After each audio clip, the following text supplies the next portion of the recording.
There's a plan for 2025, and like with previous years for Flight Simulator, it is a pretty big one. We're going to take a look at that today, along with many of the fixes that should be coming up in the next months. So here's a look at the roadmap itself. We've got just a few entries so far, and then a look at the rest of the year. Now, this was put forth and displayed and talked about in the most recent developer livestream. I briefly touched on it in the last video. I want to go into a little bit more depth because I didn't really look at it too closely in that video. So in March, we've got World Update 19, which is going to be all about Brazil. This is a long time coming. People have been asking for that for a couple of years at this point, so nice to see that is actually coming. It's also worth pointing out that in previous live streams from last year, Microsoft stated that World Updates would come to both 2024 and 2020 editions of the Flight Sim. However, they didn't specifically say that in the recent February Q&A, so for now, we'll go on what they previously said. And whilst we're talking about Flight Sim 2020, it's worth noting that I'm not sure how much of this is actually going to apply to both versions of the sim. For sure, the top two rows are, maybe the top three rows actually, the world updates, the city updates, local legends, famous flyers should all apply to 2020, at least according to what Microsoft said in 2024 when they said world updates would still come to the older version of the sim. But if that's changed, do let me know. The sim updates, however, as far as I understand, these are exclusively for Flight Sim 2024. No word at the moment on sim updates for Flight Sim 2020. So yeah, World Update 19, Brazil coming in March. Then for the rest of the year, there is another 5 content updates in terms of updates that will improve the actual physical environments within the sim.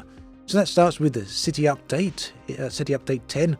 We'll then be seeing World Update 20 further in the year, and it looks like we'll be getting one of these every other month by the way they are framed here. At 6 across the whole year, that would suggest one every other month. So that means effectively what we're getting here is 3 world updates and 3 city updates. And just for clarification, for those of you who may not be aware, world updates usually choose a specific region, as with the World Update 19 Brazil. This could be any region in the world. They then overhaul much of the terrain in that area, improve a few cities, add a whole load of different points of interest, and many things beside. City updates generally focus specifically on cities, again usually choosing a specific region within the world and then updating some of the cities there, sometimes changing the procedurally generated or computer generated 3D cities into photogrammetry cities that are obtained either from satellite or aerial photography. Sim updates, on the other hand, are all about core functionality. Generally, these would be a lot of bug fixes, a lot of performance improvements, as well as from time to time some additional functionality and quality of life additions. So these will be starting this month in February. Now, the next sim update, I do believe, was meant to be coming live on the 18th of February. They did announce that last week. However, yesterday Microsoft announced that unfortunately it has been delayed. They don't have a new date for it just yet. What's happened is that during the testing for this sim update, they've obviously come across a few things that have required them to put a little bit more time into the update before it goes live. Hopefully then we should hear a release date sooner rather than later on that. Hopefully not pushed back too far, but you know, the important thing is that they get this right. Beyond that, there'll be another 3 sim updates this year, so 4 in total. Interspaced between the sim updates are a couple of surprises, 2 in fact. One looking towards the second half of 2025 and another perhaps towards the end of 2025. Now, previous years, these have been some pretty significant additions. For example, there was the Reno Air Race release. There was also the Top Gun Maverick content drop. And then another one that came out was the release related to the Dune movies, where we got to fly the ornithopters around in Flight Sim. So it's likely we can expect to see something along those sort of lines, some pretty intriguing and interesting content additions.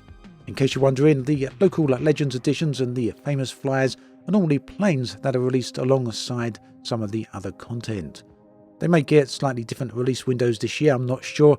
But either way, whilst all the other content on this roadmap here, the world updates, the city updates, the sim updates, as well as the surprises, are generally all free, the local legends and the famous flyers are purchasable content. So that's the roadmap for 2024. Again, on this week's development update, they reposted the bugs lists. We spoke about all of this stuff in the previous video, so I don't want to go into too much depth on this because we've already done that. But what I will touch on very quickly is some of the stuff we can expect to see in the next or the first sim update. So 2024 aircraft custom registration not honored, that's been fixed. Error message about live traffic has also been fixed server side. Looks like that's been fixed already actually. Live weather is not separate from a date that is selected. So all of these fixes are coming in Sim Update 1. There are a few fixes for Sim Update 2 that are listed there in lighter green. Helicopters jump in and out of ground effect when near raised platforms has been fixed. Helicopters are bouncing and jump in around, causing instant crashes. What else have we got? Number 26 here, all freelance mission crash. There's a load of, there's a code error there. That has been fixed in Sim Update 1. G1000 wrong airplane icon on map display has been fixed. Unexpected error during charter career has also been fixed in Sim Update 1, and another random error there that happens at midnight local time in Korea. So quite a few fixes there. There are a few more. There are 4 pages of this, and they have almost 100 entries on these bug sheets. And I'll link this in the video description if you want to go and check that all out for yourself. But my point here is to just give you the broad strokes and make you aware of what actually is going on. I'll also link my previous video in case you missed that one, because I do go into far more depth on all of this, which is why I'm not going to repeat the entire thing in this video. At any rate, that brings us being up to date with the Microsoft Flight Simulator 2024. Thanks for watching this video. There is another one on the screen right here if you want to check that one out. Thanks again for watching, take care, and I'll catch you next time.